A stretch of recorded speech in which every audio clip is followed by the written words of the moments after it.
It's about kind of walking that line, isn't it, in terms of the relationships you've had, people you've let down, any grudges you may have held, challenges you may have faced. It's about kind of moving forward, isn't it, into a more positive life.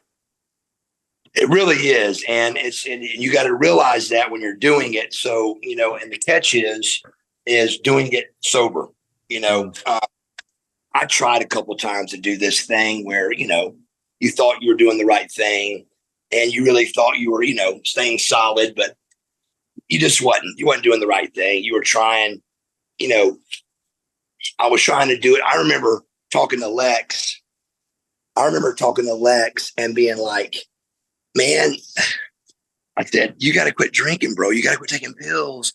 And I was still taking pills and drinking right in front of him. And I was trying to tell him about God. And he's like, Mark, you've got a beer and pills in your hand. What are you talking about? But I still was trying to preach to him. And he was like, and now of all things, Lex's journey with his, not just his sobriety, but with his faith is unbelievable. He's got such a great with him. And I'm so proud of him. It's not even funny.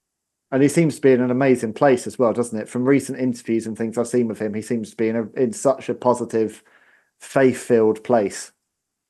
It's unbelievable. I mean, I even will call him and say, I said, man, how are you keeping this faith like you are? I mean, the Lex Luger that Marcus Bagwell hung out with, Ben, was, I mean, he was so strong and so powerful. But at the same time, he was very, very, he was about himself. It was about, it was about us getting in shape and very, very isolated and very, very, this is what it's supposed to be. And to see him so humble is the word. Humility in this sobriety journey is huge. And his humbleness he is so humble now to see a man be 300 pounds with abs, and now he's a 175-pound man in a wheelchair. That person's got to have faith, and he does, and it's a wonderful thing to see. And I love it. Every single day on his social media, he's been doing it for years now. Thank God it's another day, or thank God it's another beautiful day. It's just such a wake up call. And he's been remarkable. And I think it's interesting, isn't it? You've got two characters. One is Buff, one's the total package. You've got these two characters, which in the 90s, your entire persona was your physiques. And I guess it's what comes after that, isn't it? It's life after the body. It's age catches up with us all. And through circumstances and age and life, there is more to life than how you look.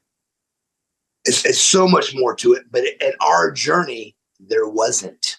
That was what we were destined to do. Lex would wake me up in mornings that I would say, Lex, I'm not going to the gym.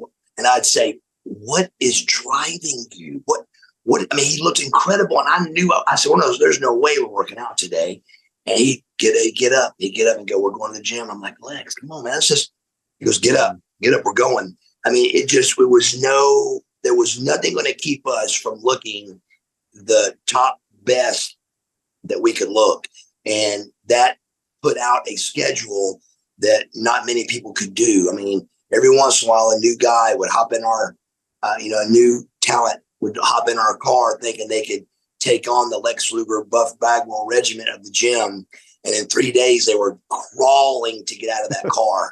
They couldn't take it. They couldn't do it no more. They're like, oh my God, you guys are crazy. We can't do this. So once we learned there was much more than just looking good in this business, it's about, like I said, it's about being a better person that people really truly know and love. And Lex came out with that one, just kind of leaps and bounds. And he looks great and feels great. I'm so proud of Lex.